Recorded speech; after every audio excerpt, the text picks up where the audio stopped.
Welcome back, everybody, to another episode of Ball Blab, episode 50, that is. I am Jason Stalakis, your host. I'm here with Derrik McGuire. I don't think he needs an introduction. He's been on here way too many times. Derrik, how are you doing today on this fine Wednesday evening? I'm doing all right. It's been a little bit of a long day for me, but I'm doing good. There's been a little bit of there's been some baseball news, but not a ton. It's the off season stuff moves slow as always, so just waiting for the first big thing to happen, really. Waiting for the first domino to fall. Indeed, winter meetings, not for a couple more weeks at least. Um, if I'm correct, I don't really know. Yeah, so It's December 4th through 7th, so yeah. Yeah, so a couple weeks, yeah. Speaking of long, it's been forever since I've done an episode with Nate. It was last episode was I think September 16th, which was a while ago. We had Yeah. an episode. We had an episode grading the Red Sox players. We'll probably have another one because that file got corrupted and it deleted. It's a long story, but anywho, we're here to talk about Craig Breslow, Heimblum's replacement. Right off the bat, Derrik, what do you think? Why do you think they chose Breslow over the other candidates that were interviewed? Why do you think they chose him?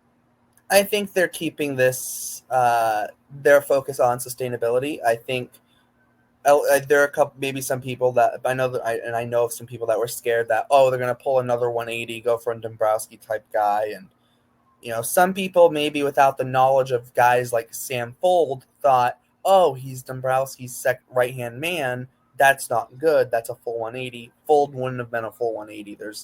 But getting a guy like Breslow, it kind of keeps the same idea in terms of the whole same overarching idea of sustainability. We want to win, and we want to win consistently. We don't want to just win 1 year and then bad for 3 or 4 years, and we win 1 year. And they want to be very sustainable, and I think Breslow's a guy who is going to prioritize that. I think that's why they went with him, and I also think he brings a lot of stuff on the pitching side where they've built out a really, really good, massive, position player group in the farm system, but the pitching's a little bit behind the position players for sure. But I think bringing in a guy like Breslow, you look at the success he's had with the Cubs system, and at the big leagues and the minor leagues, he can bring some maybe new ideas to the pitching side of things. And I think that's apparent, and I think we'll get into a little bit later, but I think Breslow and his, ideology behind pitching and whatnot, as well as his track record in terms of personnel he likes. We'll get into this a little bit later with a guy like a Shane Johan getting unprotected, but I think Breslow and how he views the pitching development probably has a pretty big role in that. And it's a little bit different, but I think that's kind of what they need. The pitching development has not been bad by any means. It's been very good in the low minors, but in kind of AAA, AA, it's been good. AAA, it's kind of fallen off a cliff a little bit with a guy like, for example, Shane Johan. Really good in AA, struggled in AAA, right? So Right. I think and then also to the big league stuff, they have a lot of guys with potential. Guys like Garrett Whitlock, Tanner Houck, whether they're starters or relievers, doesn't really matter, but they have potential. They could do either or, and they could be really good in either or. But you got to figure out where they land and what's going to suit them best and where they're going to perform best and how do you get the most out of them. And I think a guy like Breslow is really going to help with that. Right. I'm gonna go two sides on this. Positives, he was a former player. Pitching, like you said before, like done some great things with the Cubs, reformed their system, and that for a system like the Red Sox, who needs pitching reform really badly, like you said, low minors, it's okay, but then when you get up higher to like AAA, it's not there. Other than Drohan, which we'll get into in a little bit.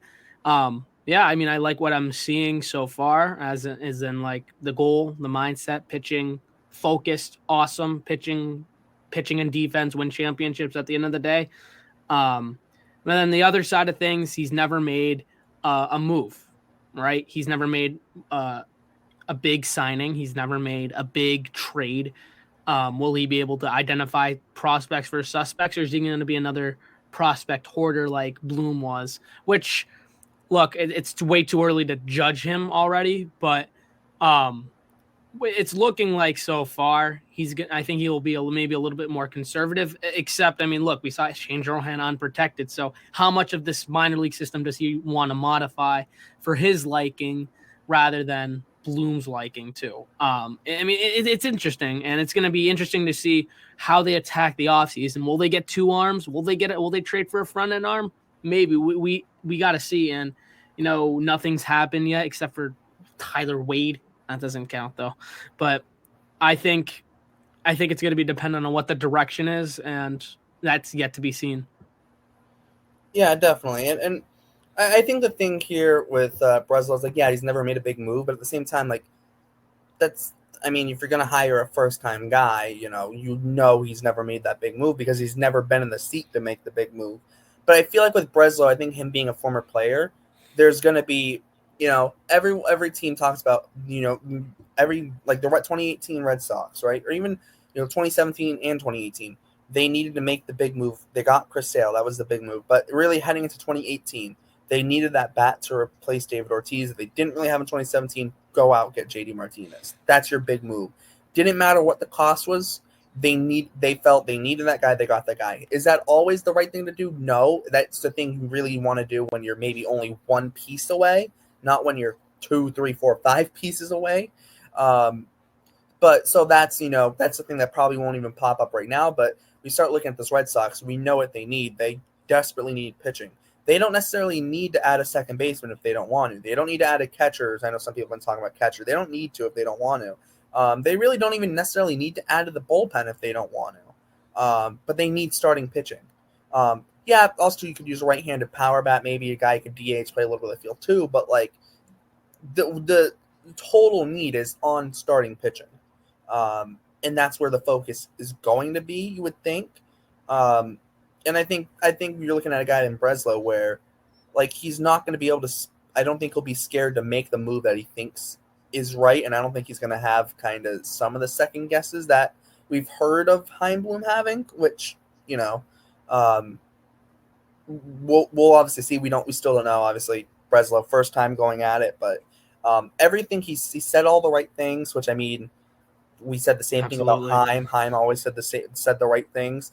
But I feel like there's a little bit of like there feels maybe a little bit more pedigree just because the guy he played in Boston before. He won a World Series. So for some people, he maybe seems there's a little bit more of a pedigree there. Whereas Heim, it was like, yeah, he seems to be talented as the front office guy, but like he's known as like the Rays, and it's the Rays, right? Yeah, I understand, but. Yeah, it's like I said before, it's going to be interesting to see, like, are they going to get two arms? But my fear is, look, you already have teams who said, I want two arms. Well, we want two arms. We want two front-end arms, right? The Dodgers are going to be out there looking. I know they're young, but you can never have too much pitching. The Cardinals came out and said they're looking to add two arms. The Yankees are always a threat. The Padres are always a threat, although I don't think they'll spend at the end of the day. The Giants are a threat. I already named, 4 or 5 teams off the bat.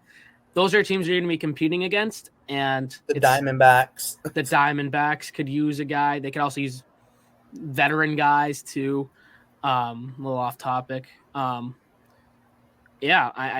think it's not out of the question that they're going to spend money on an arm, but if Breslow does that, he'll earn my respect or something. I don't know how to put it exactly, but if he makes that big move, kudos to him. Yeah, I mean, there's a lot of like arms on the market, but like there feels a little bit of like I don't want to say a lack of like high end arms because like you have guys like Blake Snell who just won a Cy Young, but like Snell, like yeah, he just won a Cy Young. It's 1 year. We know how Snell can be. He can have an amazing year, and then the next year he's back to being the Blake Snell we know, which is good, but not where you should not be paying him top line money, right? He's gonna get over $200 million just because he's a Boras client and he won the Cy Young. And that, to his defense, yes, he won the Cy Young. He's the best pitcher in the NL, so he's gonna get a big payday. And doesn't help when Boras is also doesn't help a team if they're trying to save money when Boras is the agent too. So, but yeah, to what you're saying, look, Snell this was undoubtedly his best year in San Diego, right? Oh, easily. Also, pitcher's ballpark too. There is also pitcher's ballpark, exactly. We'll say that too. I mean, he doesn't pitch all his games there, but it is something to be noted. Yes, I mean, just look at Just look at Juan Soto. I mean, look, pitcher's park, and he just can't hit there. Off topic, but Although I think um, that's I've been banging that, but I think that's a little bit different. I think it's just Soto just sucks there because there's other pitchers' ballparks where he hits really good at. It's confusing, but also you have guys like Aaron Nola, right? Nola probably realistically a 2, um, but like you can argue he might get 1 money. I yeah, think he's probably between the borderline of 1 and 2 money. He's not going to get like ace money, but he'll probably get like yeah, still really good money. But he's more of a 2 innings eater, which the Red Sox do need. But eh, and Yamamoto is going to get paid, but he's Yamamoto. as much as I love Yamamoto, he's unproven in the MLB. Um, He's also a ground ball guy too, kind of. but like not even that though, because if you have Trevor Story at shortstop, your deep infield defense should be fine. But then you have a bunch of guys. You have like the Sonny Grays of the world, who arguably just had the best year of his career, right? Mm-hmm. But the flip side of things, when he played in a big market team like New York, he did not do well, right? Yeah, There's that side of things too. Yeah, exactly. And then you have like those guys. You guys like Eduardo Rodriguez, right? You have because you have a bunch of guys. You have guys like Marcus Stroman. You have all those guys. And then you have names which obviously like no one really knows what the whole Julio Urias situation is. He's a free agent, but like is anyone going to go? There's nothing really around him right now, obviously because of the whole situation going on around him. But like sucks because he would have been my pick for the Red Sox. Oh yeah, he was my pick. Like for the last like year and a half, I've been like, let's just like get Urias when he's a free agent and Yamamoto. You've been on Yamamoto for a while. Oh yeah, for sure. But then you have guys too like Shota Imanaga, another guy seemingly mid rotation starter, number 2 or number 3 maybe. But he's also unproven stateside. So like there is, there should be a lot of decent arms. It's just there's a lot of that mid tier, like mid to high, like that, like middle tier to just above middle tier, but not at that top end. There's no like standout, like a Garrett Cole, for example, right? Mm-hmm. There's no like standout free agent where it's like that's the ace.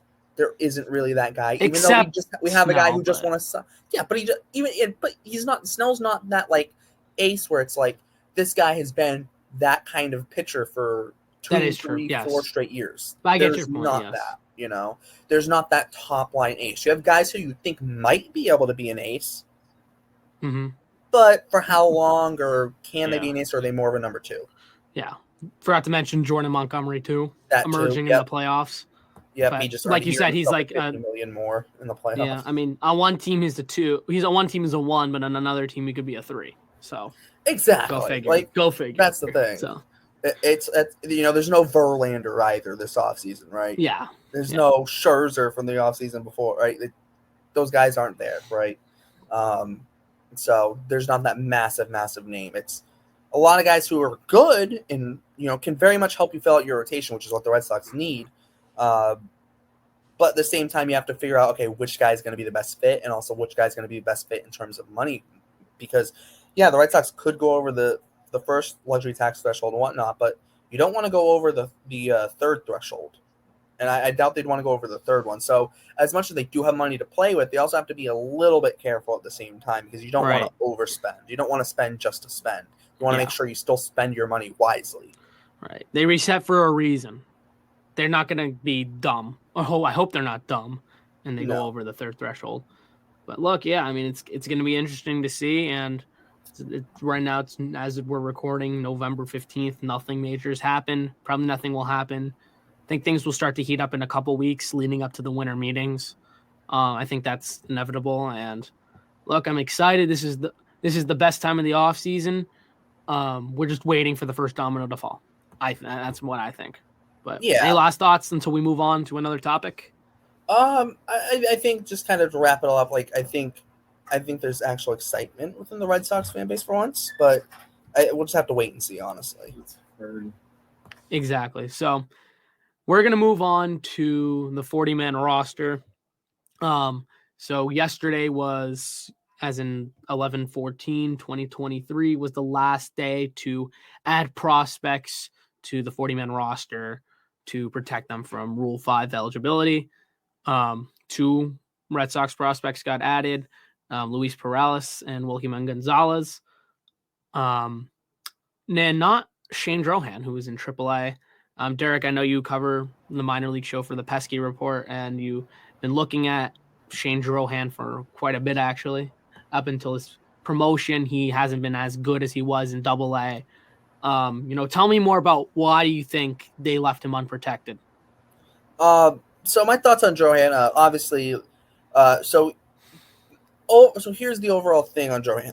When people look at his year this year, there's a lot of buzz around him early in the year because he made 6 starts in Portland to start the year. He had a 1.32 ERA. It was 34 innings pitched.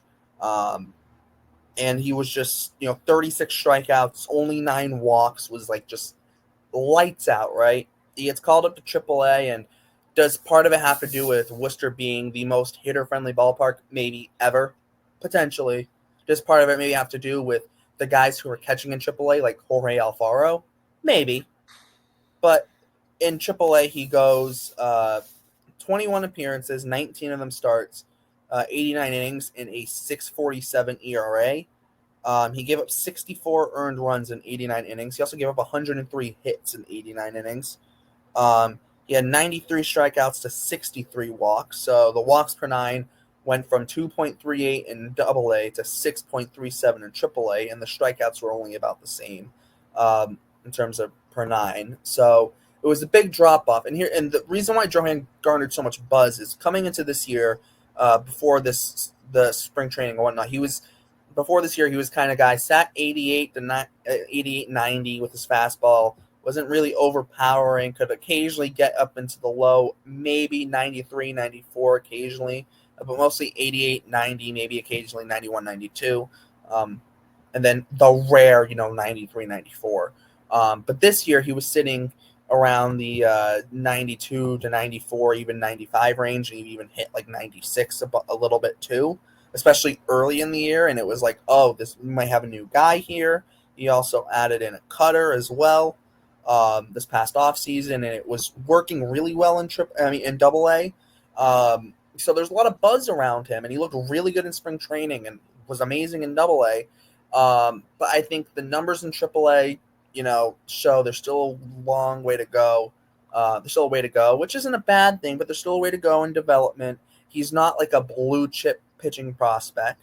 I did break out this year, but there's still some concerns. And also, too, when you look at Breslow and look at his time with the Cubs, one of the big things for him was stuff. The Cubs minor league system, I think, was like first in like average velocity on their fastball and was second in like stuff plus. Like it was a arm system that brought velo and brought some nasty stuff. And I think when you look at Drohan, doesn't bring that super high velo. He's not a super high velo guy. He's better now, and now he's low to mid 90s instead of high 80s to low 90s. But he also doesn't have like the crazy stuff either. You look at guys like Luis Perales. He throws hard, but he's got really good he's got secondaries that have really great potential. Same thing with a guy like Wilkiman Gonzalez. Throws hard, really great potential to have really great stuff, right? You look at Drohan, that same kind of potential isn't necessarily there. Doesn't mean he can't still pan out, be a very solid MLB pitcher. But I think when you look at a big picture, especially too with the amount of struggles he had in AAA, I think there's a chance he gets taken. But at the same time, I think the Red Sox maybe looked at it and went, maybe we're not going to add him because maybe we don't see him having a shot at the big league roster, especially when you have to have guys like, we'll maybe talk about it a little bit, like a guy like a Brian Matta has to be on the big league roster or else he's got to go through waivers, right? And they're going to add guys throughout this offseason. They don't want to add him to the 40-man just to get rid of him, just to maybe have to DFA him a couple months down the road, and then any team can pick him up and put him in the minor leagues. Right? So I think when you start looking at it, if the Red Sox do want to bring in 3 or 4 free agents and bring them on to the 40-man, they're going to have to clear more 40-man spots. And we've heard that they're very high on Mauricio Llovera, that they liked what they saw out of him. So it doesn't seem like he's necessarily going to go anywhere. He doesn't have options. So that's a guy who's not going to be touched probably until at least spring training. And like I said, Matta, he's probably not going to be touched till at least spring training. He was already on the 40-man, though. So there's a lot of guys there where it's like, okay, maybe you start to see maybe they don't see Drohan in the same picture as some of those other guys, right? And Yovera is a guy who throws pretty hard, has a nasty secondary pitch. So I think that's maybe where they went with Drohan, decided, you know what, we're not going to add him. And I think that goes back to Breslow. I think if Heim was here, I think Heim would have added him. But under Oh, Breslow, absolutely. Yeah. I can see why. And you have guys too. You have a lot of guys, you know, in that, you know, a guy like Orion Fernandez, who a lot of people thought was going to get added. A lot of people thought he might get added. He didn't get added as well, and that's a guy who, you know, yeah, struggled in AAA, but mostly AA. But he's a reliever. You never know, someone could take him. He didn't get added either. Although he was, a lot of people, you know, thought it was clear Drohan was going to be added, and he wasn't. Fernandez wasn't like a clear add necessarily. Although a lot of people thought he might be added. But I think it kind of shows where Breslow has the vision for the Red Sox and for the pitching side of things. And I think that picture of what he has, I think a guy like Drohan maybe just doesn't fit into that picture. Especially like when I go back to the velo and the stuff, Drohan isn't that kind of guy. Right. Look, I mean, you mentioned it before. Like, look, do they really value him? And they're, by not putting him on the 40-man, that means that sends a message that they're comfortable exposing him in the Rule 5 draft. Look, if someone picks him up, you know, it's their guy, and he has to be put on the big league roster. And the Red Sox clearly see it's okay to expose him like that. So Logan Gillespie got claimed today or yesterday. One of the guys today by the Padres. So 40-man's down to 38. So you have 2 spots to work with. I think there's one more easy DFA if needed. I feel like, what's his name? I think do we still have Zach Weiss? If needed, Yeah, we can always DFA. There. That's one you have easy him DFA. And arguably even Joe Jakes, arguably. Joe Jakes. He's arguably an easy DFA. Yeah, so you have 2 guys who, if you need spots, so 4 spots in total that at least I'm comfortable like DFAing. And then maybe Wyatt Mills, although he'll be added to the 6. Yeah, but he's going to be on the 60-day injured list. You got Tommy John. So when the season comes around, that 40-man spot will reopen. But you can only do that during spring training, correct? Yeah, exactly. You have to wait till at like the end of spring training, I think. Right. But during the off season, that 40-man, he will have to hold a 40-man spot. Mm-hmm. Once the off season, once they get to the season, though, that 40-man spot will open itself up. Correct. Yeah. And also too, what was I gonna say? I totally forgot. Oh yeah, you can't trade Drohan. That's the thing. Yeah, they have to wait till after the Rule 5 draft if they want to trade him. Yeah, which makes sense. Which, I mean, I called you. I'm like, yo, they didn't put Drohan on the roster, and then before I knew about the trade rule, but it makes sense at the end of the day. But yeah, so any final thoughts on the 40-man? I mean, it's gonna be. I think we're in a better spot than last year. Yeah, for sure. I think the Drohan thing was a little bit of a shock. I think Ryan Fernandez was a little bit of a shock, but not like a massive shock. It wasn't I don't think it was like a massive shock for Ryan Fernandez to miss out. But I think you start looking at the 40-man now, and it's like, okay, it's kind of built out, honestly. And, you know, they still have, you know, and I think next offseason is going to be the real test offseason for the 40-man, because you have, you know, the Blaze Jordans and the Nick Yorks and of the world, and guys like that. And you have, you know, your you have the guys, what's his face? You have the Hunter Dobbins of the world who, you know, maybe could potentially be added at some point. You have the Yordani Monegros. You have a bunch of those guys. Ryan Fernandez again. You have Luis Guerrero Fernandez again next year. And a bunch of relievers that, you know, are potential options, right? You are my guy Christopher Troy. Shout out to CT. He's 40-man eligible next offseason. So, like, there's a lot of guys next offseason where it gets really interesting, especially on the pitching side, because there are a lot of big arms there, like a guy like CT, for example. That's a very electric fastball, nasty secondary pitches.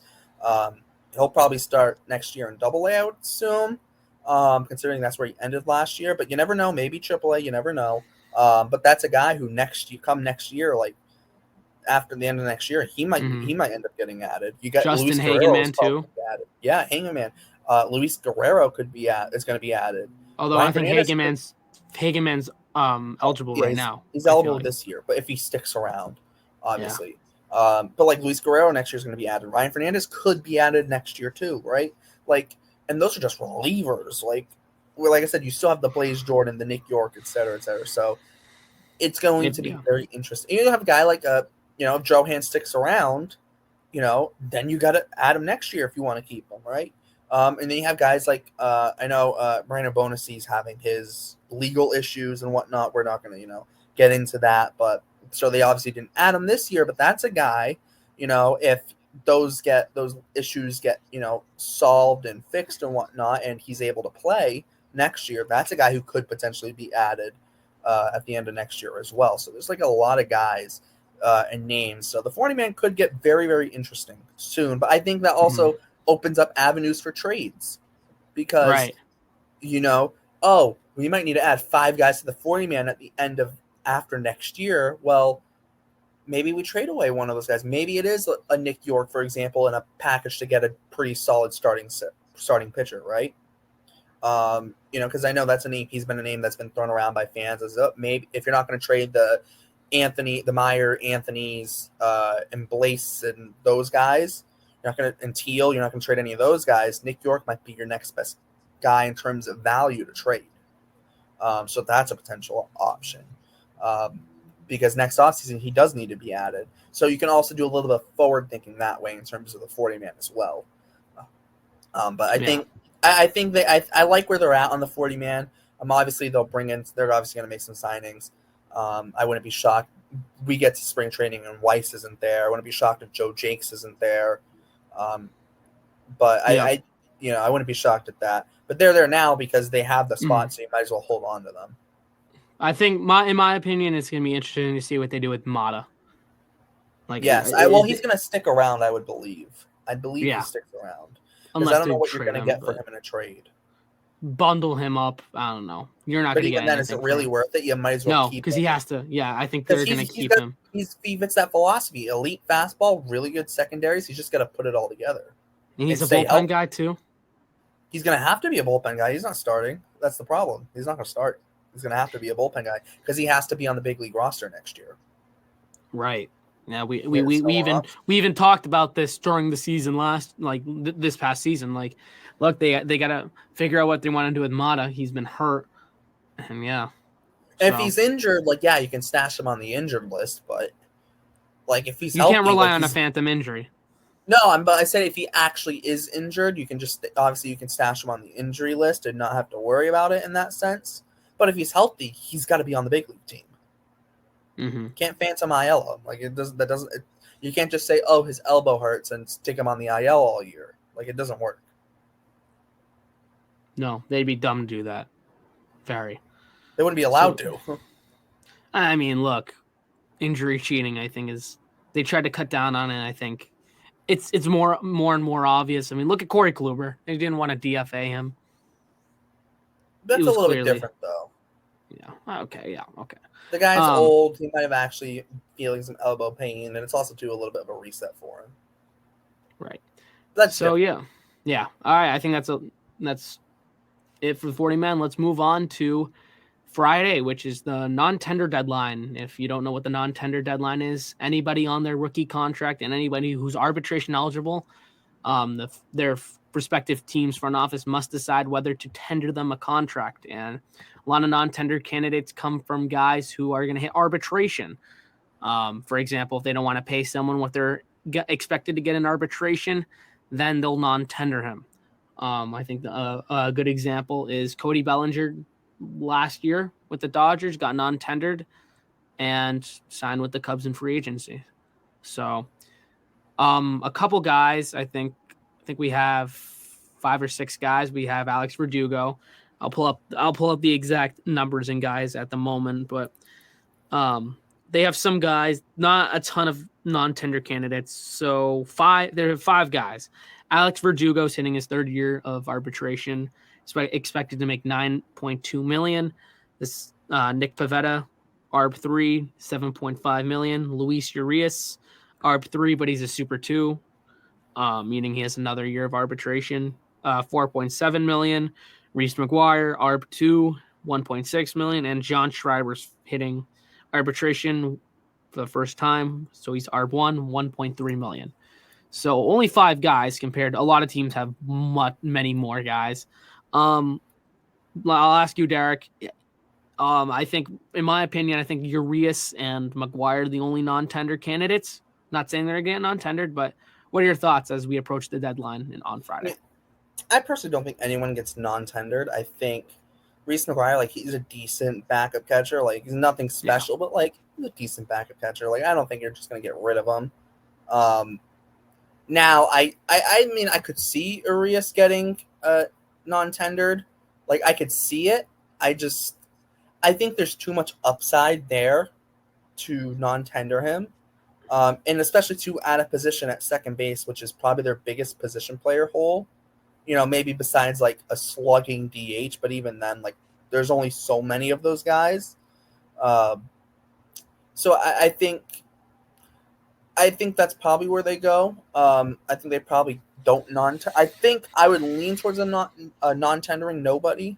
I think they probably keep everyone. I think the upside for Urias at second base, I think it's too high for you to not non-tender because he's decent defensively there and he has that upside with the bat. Whereas Pablo Reyes, like, just had a career year, and, like, can he repeat that? Especially if you give him more playing time. I don't know. And then Emmanuel Valdez, the bat could be there. I mean, we'll see. But, like, the glove is, like, such a question mark with him. It's like Urias, I think just because the upside that he brings, and he'll at least be stable at second base, I think he will still be tendered. I don't see why they shouldn't non-tender him unless they legitimately have another plan at second base. But even then, just because you have a plan doesn't mean it's going to happen. So I think you probably tender him. I think if he's tendered, he's your starting second baseman, most likely. Yeah. That's the thing. Worst case scenario, if he's a bench bat, guess what? It's not a bad guy to have on the bench. You know why? No. Raffy needs a day at DH. He can play third base.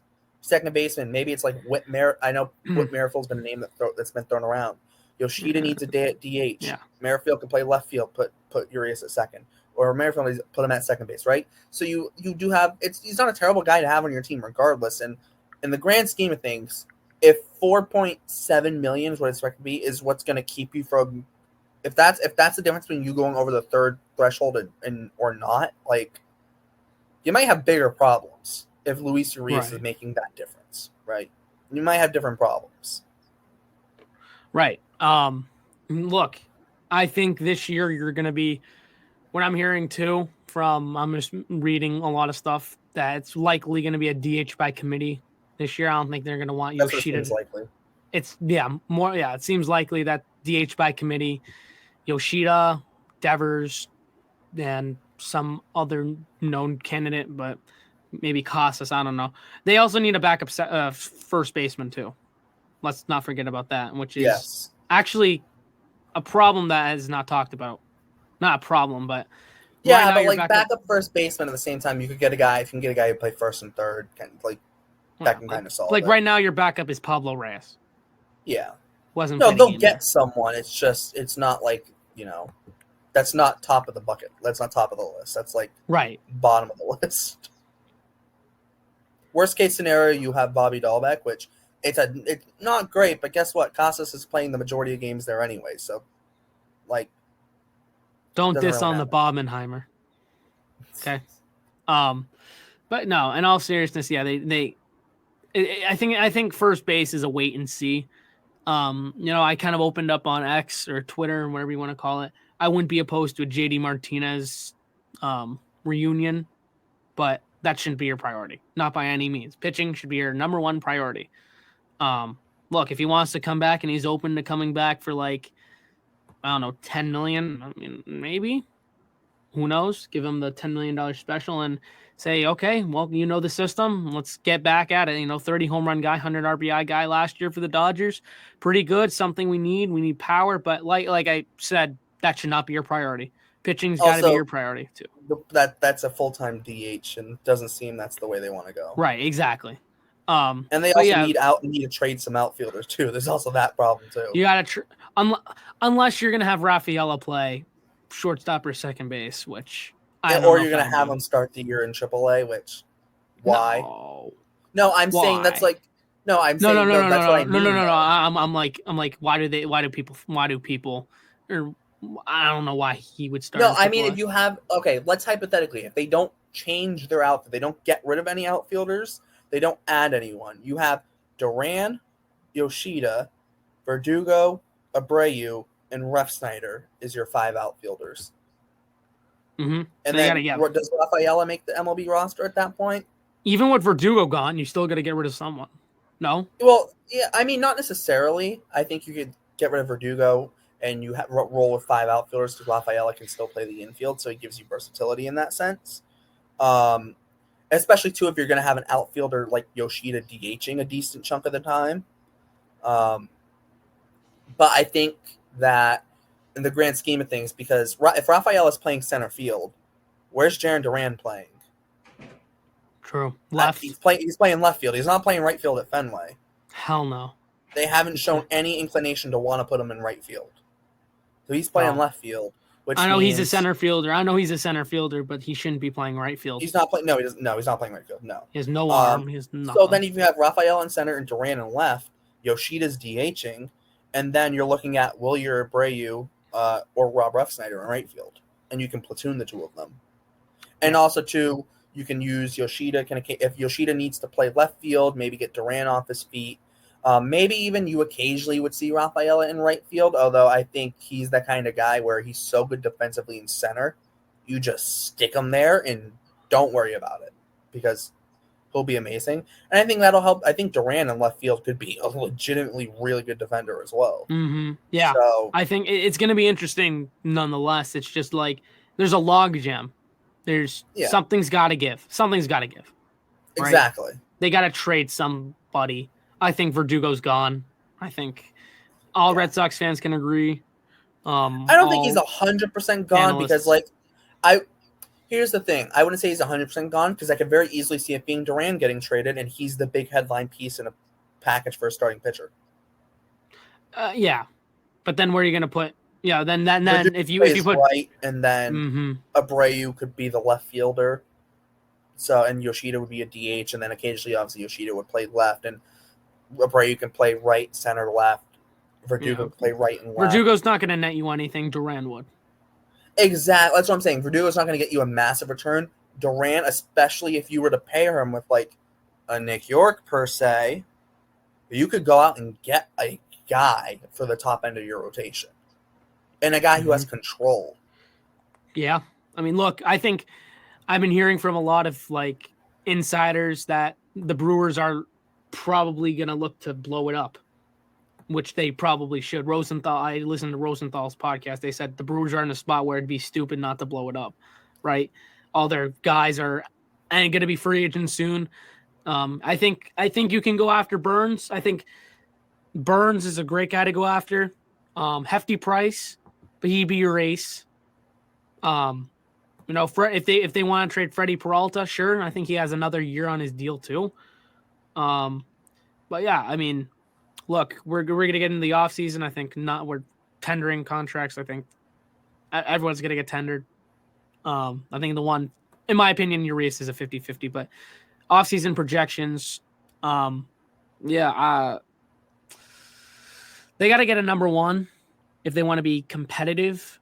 It's just where's it going to come from? I think if you're going to get a number 1, it's got to come from the trade market, just because the free agent market doesn't have a lot of number 1 certainty. They don't, like we talked about, there are guys who can serve as number 1s, but it wouldn't be the same as we talked about Snell. We talked about it already. But if you're gonna get a number 2 in Jordan Montgomery, a Yoshinobu Yamamoto, and then you go out and say, I'm gonna go trade Jarren Duran and a couple prospects for a Corbin Burns. So you're looking at Corbin Burns, Yoshinobu Yamamoto, Jordan Montgomery, Bayo, and and then you have a 5-star who you can use anybody. Boom. The only thing I would say is on the Burns thing, I feel like the Red Sox maybe don't have the best fit package for the Brewers because, like, you want to use Duran, well, like, they don't need outfielders, right? Like, they're kind of set. Like, they're very much set there. Even in the minor leagues, they're set. Even a guy like a Nick York, like, they're kind of set. Like, they don't necessarily need a second baseman. In that sense, like, I think they'd be more so looking for pitching prospects, especially as like a lead piece. And the Red Sox don't really have that to offer. They're not going to give a Bayo, obviously. So, like, the Red Sox don't have that kind of pitching prospect to offer up in a trade. But, like, then again, maybe you start looking at other options. Maybe a Mitch Keller. Maybe it's a Dylan Cease. I'm not super high on Dylan Cease, but, like, I wouldn't be against it. The package, right? He's still a number one. You know? He's still a number one. I'd be more comfortable with him as a 2, but like maybe Luis Robert too. I know he has effort issues, but like, look, but that's another outfielder though. Then you're running into that. But then you would have to trade out. Then you have to trade another outfielder. Exactly, and you're running into that problem. You're running into I mean, for the right guys, don't get me wrong, I'd trade if the right guys are traded. Yeah, I'll do it, but I also want to be smart on what we do. That makes sense. Oh, for sure. But like I think the thing is in terms of like what you're looking for if you're the Red Sox, like you're looking for in terms of like which players are the best players versus like what it's going to cost to get them. Which players are essentially who are the best players? Which players are going to bring you the most value, and then what is the cost of acquiring that player? And correct. Does the cost fit? Because a guy like a Jordan Montgomery, right? If the bidding is going to be in the 6 years, $180 million range, the cost probably exceeds the value, right? You look at guys like Blake Snell. If he's in the $250 million range, cost exceeds the value most likely. But like, you look at a guy like a Yoshinobu Yamamoto. If his deal is the projected of 9 years, $220 million by MLB trade rumors, I don't think the cost outweighs the value on that deal, especially if he's the guy that, especially if he translates like we think he can. Like, I think the value on that might outweigh the cost and would make that deal worth it, right? And then, or when you're looking for trades, what are you giving up in a trade, and does the value of what you're giving up does the cost of what you're giving up in terms of the value of those players, does that outweigh what you're getting? Obviously, sometimes you're going to take a little bit of a hit in a trade because it's a piece that you really need. But at the same time, you don't want to make a trade just for the sake of making a trade and be like, oh, we got this guy. But then it's like, yeah, but you gave up A, B, and C, and you really maybe only needed to give up like B and C and left out A. Mm-hmm. Right. And the other thing is like a team, if they're going to give up pitching, they want pitching in return. And you don't have your diamonds are not pitching. I mean, look, you have some, but like the main diamonds are not pitching prospects. That makes sense. Yeah. So, yeah, I mean, look, I think my projection is I think we're gonna get Nola. I think at the end of the day, they're gonna be desperate to get someone. But I also think I'll take that back. I think they're gonna get Yamamoto. I just have that feeling, you know. I know there's a report coming out that like, oh, Japanese players don't like to play with other Japanese players. Okay. One, Yamamoto's okay with it. 2, Yamamoto's very close friends with Masataka Yoshida, so that's not really that big of a problem in that sense. And 3, it's more so because it's like in Japanese culture, there's kind of like a hierarchy based on like seniority. But at the same time, like if you're a Japanese player and it's like, oh yeah, my friend who I've played with for my whole career except for last year is on that team, right? And yeah, Yoshida's a position player and Yamamoto's a pitcher, but it's like, okay, like it's not. And for Yamamoto, it doesn't seem to be that big of a deal. Mm-hmm. He's gonna get posted any day now, right? Yeah. Imanaga will get posted any day. I don't know about Yamamoto. Yamamoto, I mean, could be any day, but like we're not 100% sure on his timeline. Right. I mean, how was it? Do you remember how it was for Yoshida? Was it like planned out? Yoshida, there was things like he'll get posted in the coming days, yada yada. He's gonna be posted this day. at this time, and then eventually he got posted that day, and then like half an hour later agrees to a deal with the Red Sox. So it played out extremely fast for him. I think Yamamoto's he's not going to sign 30 minutes after he gets posted. No. But because it's definitely going to be a bidding war for sure, and there's going to be a lot of teams pulling for him. It's not going to be one team just blowing everyone else out of the water. But I definitely think that it'll be a little bit more of a process with him. Now he's only limited; he's only got 45 days once he gets posted, right? But he's not going to sign the first day. I don't even think he's going to sign in the first 10 days. Mm-hmm. Yeah, that makes sense. I mean, Yoshida wasn't like, oh, everyone wants him. I mean, you had people saying he wasn't even worth half of what he got, right?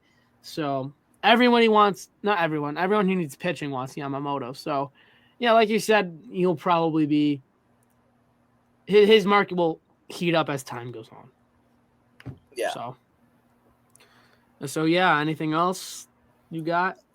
No, not really. I think I'm good with that. I think that kind of settles the market for the most part, especially in that sense. And because we took it from non-tenders to kind of free agents, but yeah, I think that kind of covers most. If you want some mini news, I mean, there was a minor trade 30 minutes ago. The A's acquired infielder Abraham Toro from the Milwaukee Brewers in exchange for right-hander Chad Patrick. Great. Awesome. Yeah. But other than that, crickets. Shout out to Chris Martin for earning a Cy Young vote, fifth place vote, getting 12th. Getting 12th, which is wild to me, but he deserved it. I mean, look. Oh, yeah, for sure. In this day and age, relievers don't get the love that they used to. I mean, it's probably impossible for a reliever to win now, even if they did put up perfect numbers. So, yeah, shout out to Chris Martin for winning a vote from, I forget who. Winning a vote. It was a Cy Young vote. He got a fifth place vote from someone. It wasn't any of the Boston guys, for what I know. I know McAdam got a ballot and Pete Abraham got a ballot. That's all I know. Shocker, Pete Abe gets a ballot. Shocker. Yeah. Alrighty. For Derek McGuire and the blah, blah, blah crew, I'm Jason Stalakis. Thanks for watching or listening or however you're watching this.